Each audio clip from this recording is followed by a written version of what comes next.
Il y a 15 ans, les attentats terroristes les plus spectaculaires de l'histoire réduisaient en poussière les tours jumelles du World Trade Center et fauchaient près de 3000 vies en quelques instants.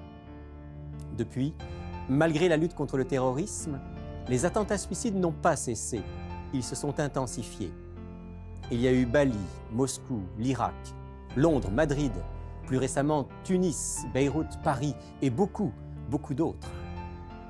L'autre jour, un ami me disait qu'il n'osait plus prendre l'avion et qu'il évitait désormais les grands rassemblements, les lieux fréquentés des grandes villes, par crainte d'être pris au piège. Alors aujourd'hui, je vais évoquer dans notre émission non pas le terrorisme, mais le sentiment qu'il provoque chez beaucoup d'entre nous, la peur.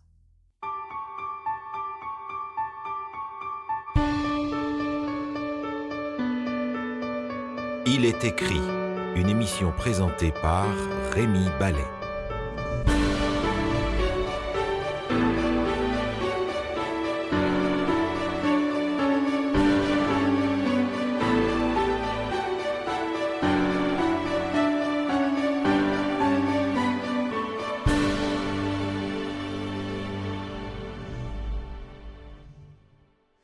La peur, sentiment vieux comme le monde, universel, un sentiment parfois nécessaire, souvent dévastateur. Pour en parler aujourd'hui, je reçois Lina Leblanc, qui est psychologue clinicienne, que nous avons déjà reçue dans l'émission, qui est aussi une lectrice attentive de la Bible. Bonjour Lina. Bonjour Rémi, bonjour. Alors Lina, on va parler de la peur. La peur, on pourrait faire 10 émissions sur la peur. Absolument. C'est vraiment quelque chose d'universel. Tous les êtres humains, même les animaux, ressentent la peur, donc c'est un état émotif. Et tout comme les autres émotions qu'on a vues dans les autres émissions, elles sont nécessaires. Donc la peur sert à quoi? À assurer la survie. C'est comme un signal d'alarme. Tout à fait. Donc si je suis devant un danger réel, il y a mon cerveau qui va me dire il y a quelque chose qui ne va pas là. Hein? Et je dois à ce moment-là trouver des solutions pour assurer ma défense et ma protection et surtout ma vie. Donc la peur sert à m'avertir et me permettre de trouver des solutions. De réagir pour garder ma vie. Mais vous avez dit il y a un instant danger réel. Mm-hmm. Oui. Alors il y a des dangers réels et il y a des dangers imaginaires. Tout à fait. Donc il va y avoir des peurs réelles et des peurs irréelles. Dans la peur réelle, l'exemple qu'on donne, que je peux donner, c'est je me promène en forêt et j'arrive face à un ours. Eh bien là, c'est très réel. Hein? Donc, je dois m'activer pour trouver une solution pour me sortir de ce guet-apens. Si par contre... Il faut faire vite. Il faut faire très vite. Et je suis même pas sûre si on court assez vite. Mais dans la peur irréelle, je suis en train de me promener en forêt et je suis aux aguets et j'ai une transpiration et j'ai l'anxiété, voire même l'angoisse à me promener de peur de rencontrer un ours. Ici, on va voir que le danger était réel, le danger n'est pas là. Hein? La peur était réelle, il n'y en a pas de danger. Mais le danger existe à l'intérieur de moi. Okay? Et je vais le projeter. Et je vais y croire. Donc ici, on va dire que c'est vraiment la partie, la peur est réelle. Les anxieux aiment particulièrement côtoyer ces peurs irréelles. Je comprends très bien ce dont vous parlez, Lina, parce que j'ai une épouse qui est un peu comme ça, qui, quand on va en forêt et surtout en montagne, va tout de suite penser aux ours, va tout de suite penser aux coyotes, va tout de suite penser aux petites bébêtes qui vont venir là. Oui, tout à fait. Et parfois, ça l'empêche de vivre. Ça l'empêche d'être... C'est très limitatif. D'être pleinement libre. Oui. Donc, en fait, vous êtes en train de nous dire que la plus grande partie de nos peurs sont des peurs irréelles? Absolument. Je dirais quasi 90% de nos peurs sont des peurs irréelles. C'est toujours des situations, des scénarios qu'on anticipe et que nécessairement, c'est négatif, c'est apeurant, épeurant aussi. Et qu'est-ce que ça dit, nos peurs irréelles? C'est des manques d'outils qu'on a à l'intérieur de soi, qu'on n'a pas encore fait devant une situation nouvelle, une situation inconnue.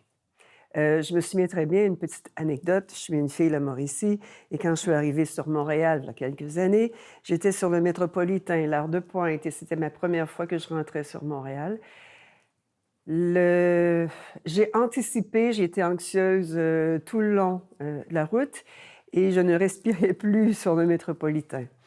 20 ans plus tard ou 30 ans plus tard, quand je suis sur le métropolitain, je respire très aisément. C'est tout simplement de la routine. C'est de pouvoir faire face à ces peurs irréelles, c'est d'élargir ma zone de confort, donc devenir encore plus compétente devant le monde de l'inconnu, devant quelque chose que je ne connais pas, devant quelque chose que je n'ai pas fait de compétence.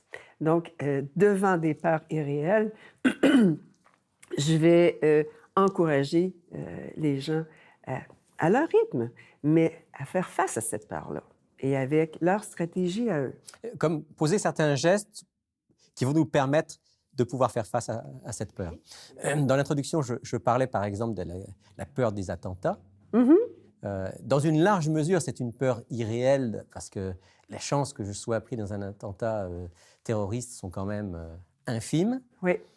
Et c'est imprévisible. Et c'est imprévisible. C'est imprévisible.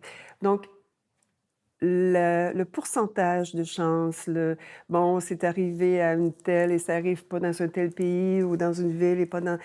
tout est imprévisible. Donc, devant l'imprévisible, qu'est-ce que je peux faire? La peur ne va pas m'aider. Non. Elle va juste m'aider à rester à la maison et à ne plus voyager et à ne plus aller faire mon épicerie et de tomber dans la surprotection. Non, la peur ici devient... malgré que c'est une réalité qui existe, mais c'est imprévisible. Donc, devant l'imprévisibilité, qu'est-ce que je peux faire? Lâcher prise. Lâcher prise. Lâcher prise. Donc, chez le non-croyant, je vais leur dire lâcher prise. Si vous êtes devant une peur, vous allez nécessairement vous servir de votre potentiel d'adaptation pour vous sortir de cette peur réelle ou irréelle. Et l'important chez le non-croyant, c'est de pouvoir retenir et photographier ce potentiel d'adaptation sur « Ah, tiens, j'ai réagi comme ça, donc je le réinvestis pour la prochaine fois. » Donc, l'anxiété baisse.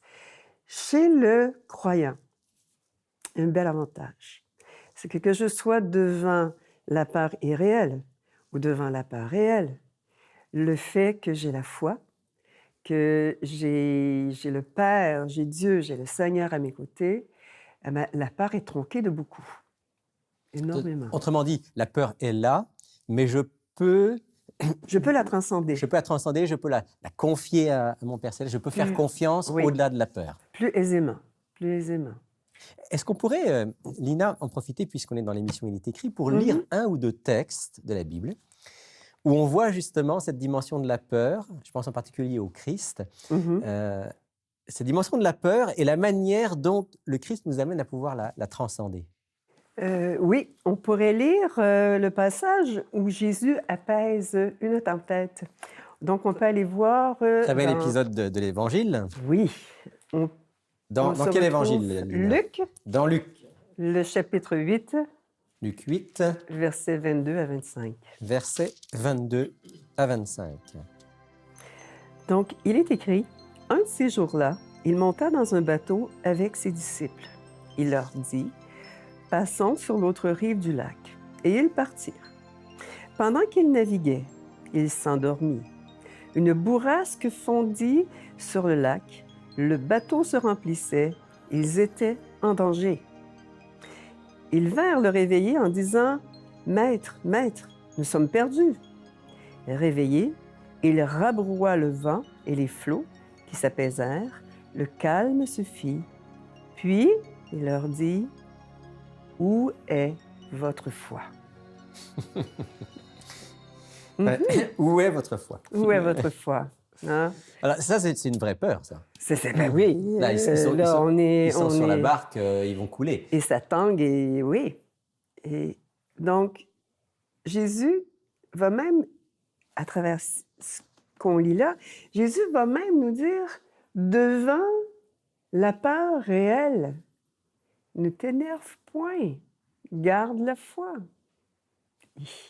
On peut aller loin avec la foi, là, hein? Ça peut nous amener très loin. Mais je pense, entre autres, ceux qui ont peur de l'avion, euh, ben, il me semble que lorsque moi j'embarque dans l'avion, Je prie. je prie. Je prie et je me dis, bon, ben OK, Dieu processe. Et puis, si j'ai à mourir là, je meurs là. Donc, c'est un abandon. Mais ici, j'ai la foi. Hein, j'ai la foi, je suis protégée et que là où je dois être, j'y serai. C'est intéressant, Lina, parce que là, vous parlez de la peur de l'avion, eux, c'était le bateau. Quelque part derrière, c'est la peur de la mort qui est là. Tout à fait. La peur de la mort, c'est comme la peur fondamentale de l'être humain. C'est la peur de vivre. La peur, si j'ai peur de vivre, j'ai peur de mourir. Donc, si je vis à chaque instant, ma peur de la mort n'existe pas. Donc, je vais aller chercher le maximum à tous les moments. Donc, et la foi me permet aussi de savoir que quand bien même je devrais mourir dans un accident d'avion, ma vie est toujours entre les mains de Dieu. Il a aussi le pouvoir de me redonner la vie. rien n'est fini après. Rien n'est fini après. Donc, on voit là toute l'importance de développer cette relation de confiance, en fait, avec Dieu. Oui. Parce que sans ça, je veux dire, là, on se retrouve dans un vide de protection, un vide de conviction, comme si on n'a pas notre police d'assurance, quoi. Ouais. Dieu est une assurance forte pour chacun d'entre nous. Tout à fait. Alors, les disciples ont vécu des peurs à plusieurs reprises. Jésus, avec quand même gentillesse, il leur dit « Où est votre foi ?» Ils invitent donc à faire confiance. « Je suis avec vous. » Ben oui. Je suis avec vous. Si le Père n'a pas décidé que c'était le moment pour moi d'en terminer, on va s'en sortir. Mais oui, tout à fait, tout à fait. Jésus lui-même a eu peur. Oh oui, oh oui. Souvenons-nous de la nuit dans le jardin de Gethsémani. C'est une des seules fois, à mon souvenir, qu'on voit Jésus, le Fils de Dieu, devenu homme, nous témoigner, nous partager sa peur d'humain. Donc, on peut aller voir... on va lire ce texte, c'est un texte tellement important, tellement fort. Dans Marc... On va lire dans Marc, il y a plusieurs versions, mais on va prendre celle de Marc. Chapitre 14. 14. Les versets... Je pense à partir du verset 32. OK, on peut aller, oui. À partir du verset 32 et au moins jusqu'au verset 34. Oui. OK. Ils arrivèrent au lieu nommé Gethsémani, et il dit à ses disciples, « Asseyez-vous ici pendant que je prierai. » Il prend avec lui Pierre, Jacques et Jean. Il commença alors à éprouver l'effroi et l'angoisse. Il leur dit, « Je suis triste à mourir. Demeurez ici et veillez. » S'étant avancé un peu, il tombait à terre et priait pour que, s'il était possible, cette heure s'éloigne de lui. Il disait, « Abba, Père, tout est possible pour toi. Éloigne de moi cette coupe. Toutefois, non pas ce que moi je veux, mais ce que toi tu veux. » Donc là, Jésus est pleinement humain. Pleinement humain. Hein? Il voit son temps de mort arriver, la crucifixion arriver. Quelle mort terrible. Eh oui. Et en plus qu'il le savait. Hein? Il y a beaucoup d'humains qui ne savent pas l'heure de leur mort, mais c'était prévu, c'était connu de la part de Jésus. Et malgré sa fidélité, son obéissance à Dieu, il y a une fraction de seconde où il demande à son Père, si tu peux éloigner cette réalité de moi, s'il te plaît. Et tout de suite, en disant, bon, ben là, non, regarde, c'est ta volonté. Voilà. Les mots qui sont employés dans le texte sont quand même très forts. Il est question d'effroi et d'angoisse. Donc c'est une peur profonde. Une peur très profonde. La peur comme telle, elle peut être une peur réelle, peut être très intense, mais elle est de courte durée. Une peur irréelle, elle est plus en surface, mais elle est de longue durée. Voilà. Mais la peur que Jésus vit ici est une peur qui est très, très intense, même que, on va dire hein, qu'il transpirait des gouttelettes de sang. Et c'est connu, c'est une manifestation Physiologique. physiologique d'un très, très, très, très haut stress, qui est très aigu. Donc, assurément que Jésus a connu la peur et peut-être des peurs que peu d'humains connaissent. Ce qui lui permet aussi de nous comprendre Ah oui, ben oui. et de Ben pouvoir, oui. pouvoir être à Ben nos oui. côtés. Mais ce qui est important aussi, Lina, c'est que cette peur-là, c'était une peur réelle. On en parlait tout à l'heure de peur irréelle et de peur réelle. C'était une peur réelle. Il allait effectivement mourir. Oui. Il allait mourir en portant le péché des hommes. C'était quelque chose d'extraordinaire. Mhm. Il était homme, il l'a ressenti, il l'a dit. Oui. Mhm. C'est important que la peur soit exprimée. Tout à fait. Tout à fait. Si elle n'est pas exprimée, elle devient envahissante, paralysante. Elle devient... c'est dangereux pour la santé mentale. Mhm. Donc oui, il faut le nommer. Il faut dire les peurs. Au risque de dire, bah, je peux paraître faible, vulnérable. Non, non. Allons-y. Allons-y pour avoir le support. Le dire pour le croyant. Le dire bien sûr à nos frères et sœurs en Christ, mais aussi le dire dans nos prières. Hein? Comme Jésus Le l'a dire. fait. Tout à fait, tout à fait. Et pour le non-croyant, ben, c'est oui, le dire pour avoir de l'aide. Des gens. Et Jésus donc va l'exprimer, il va le dire à son Père. Puis il y a ce que vous disiez tout à l'heure, la fin, c'est quand même extraordinaire. C'est toutefois non pas ce que je veux, mais ce que tu veux, c'est ce fameux lâcher-prise, l'abandon dont vous parliez tout à Oui, l'heure, oui. la foi. Mhm, la foi. Et Jésus avait tellement grande foi, tellement de grande foi, qu'il n'a jamais connu, en tout cas dans les écrits bibliques, en aucun endroit j'ai pu relever que Jésus a été pris aux prises à des peurs irréelles. Jamais. Jamais. Quand il a peur, Il y avait c'est cette- quelque chose de C'est réel. très réel. C'est très réel. Mais des peurs irréelles, non. Il a fait face à Satan.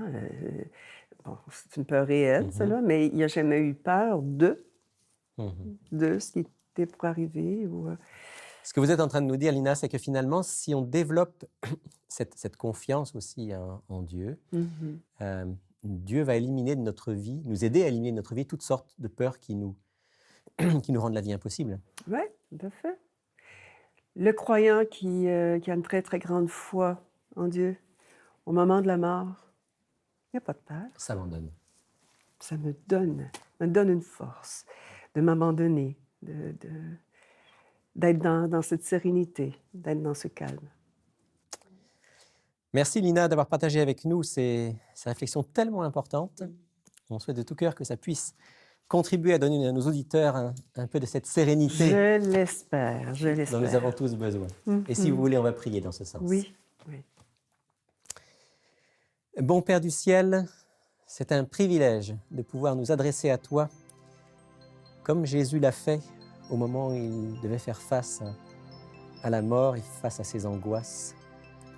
Nous venons aussi à toi pour te présenter aujourd'hui nos vies et j'aimerais te prier de manière particulière que tu nous aides, que tu nous apprennes à nous décharger sur toi, à te faire confiance, à ne pas hésiter à être totalement transparent avec toi pour te nommer aussi nos peurs, nos angoisses, notre anxiété et à trouver dans cette relation de confiance avec toi la paix et la sérénité dont nous avons besoin.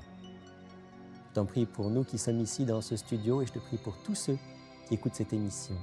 Au nom de Jésus. Amen. Amen.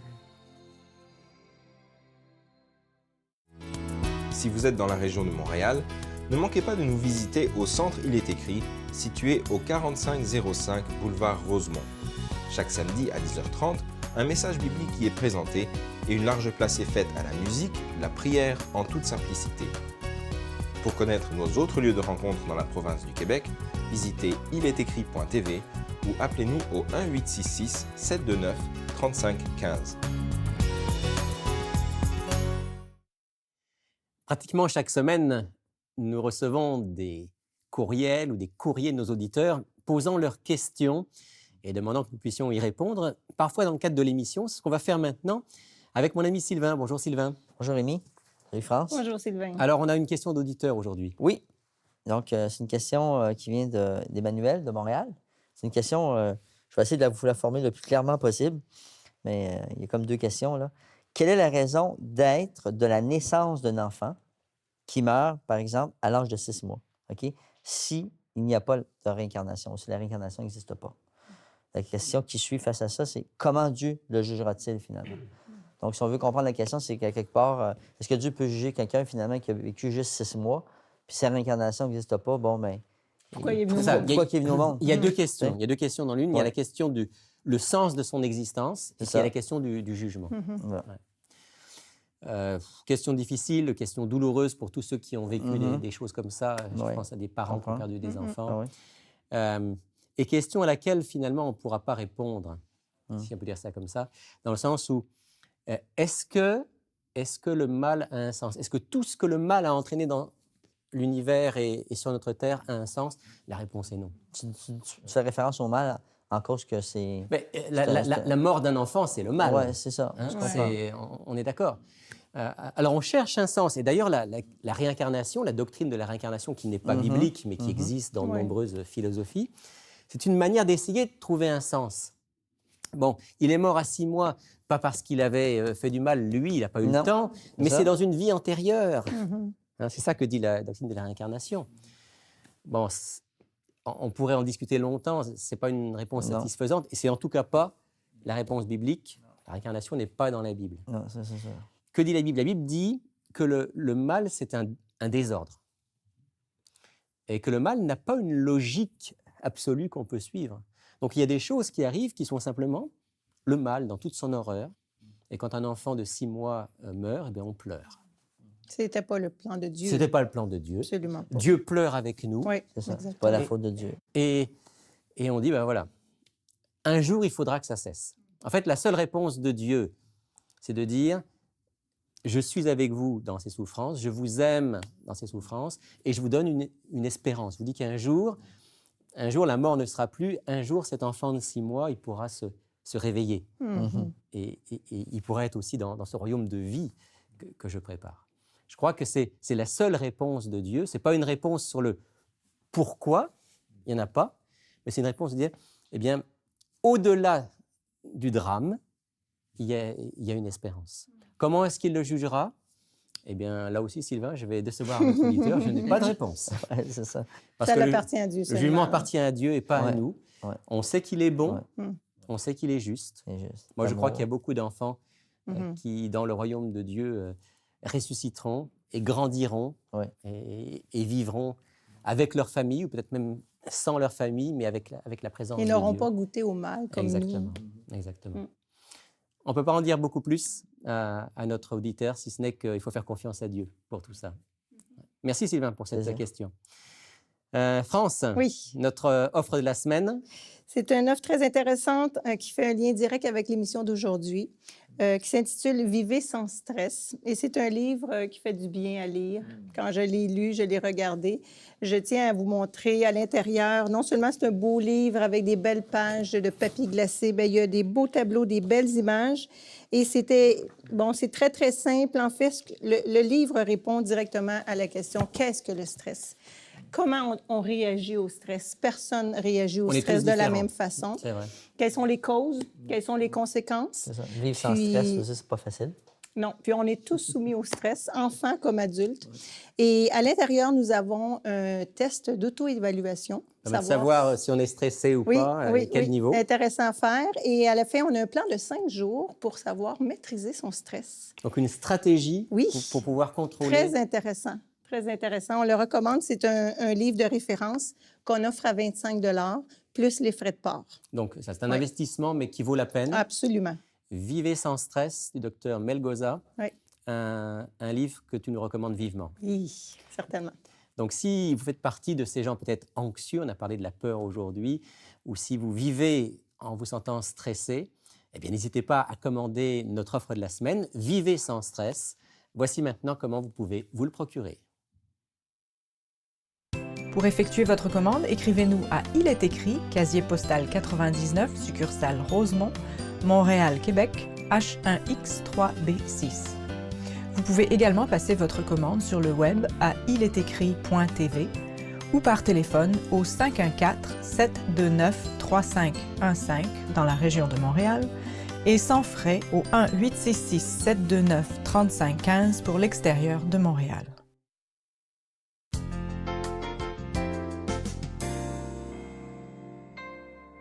Rien n'est permanent sauf le changement, disait le philosophe Héraclite plusieurs siècles avant Jésus-Christ.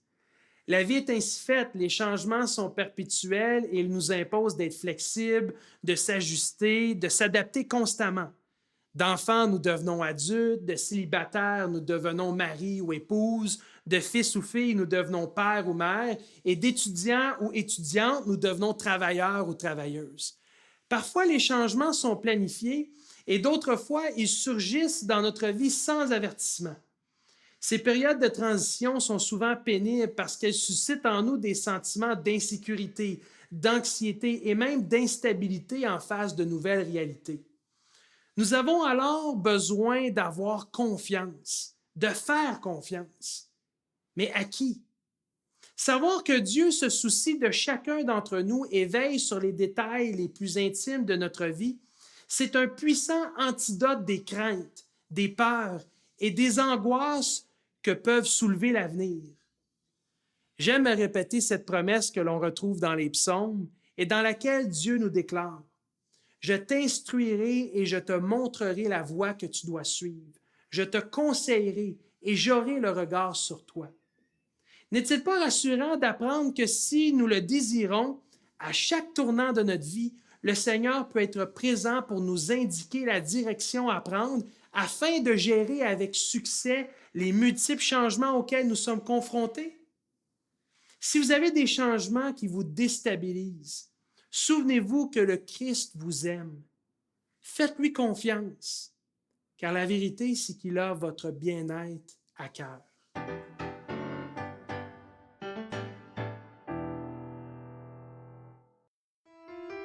C'est à chaque fois une brise fraîche que de regarder vos émissions. Vous m'apportez bien souvent les réponses aux questions que je me pose. Merci pour vos émissions, elles m'aident beaucoup avec ma foi. Si vous aussi vous aimez les émissions Il est écrit, j'aimerais vous inviter à soutenir financièrement leur production pour que ces messages d'espoir continuent à être diffusés. Pour faire un don, rendez-vous sur ilétécrit.tv ou encore au 1-866-729-3515. Merci à l'avance pour votre générosité. Au nom de toute l'équipe d'Il est écrit, je vous remercie d'avoir été avec nous aujourd'hui et je veux vous souhaiter une excellente semaine, une semaine sans inquiétude, sans anxiété, une semaine paisible. On se retrouve la semaine prochaine pour une autre émission, mais d'ici là, souvenez-vous, il est écrit: l'homme ne vivra pas de pain seulement, mais de toute parole qui sort de la bouche de Dieu.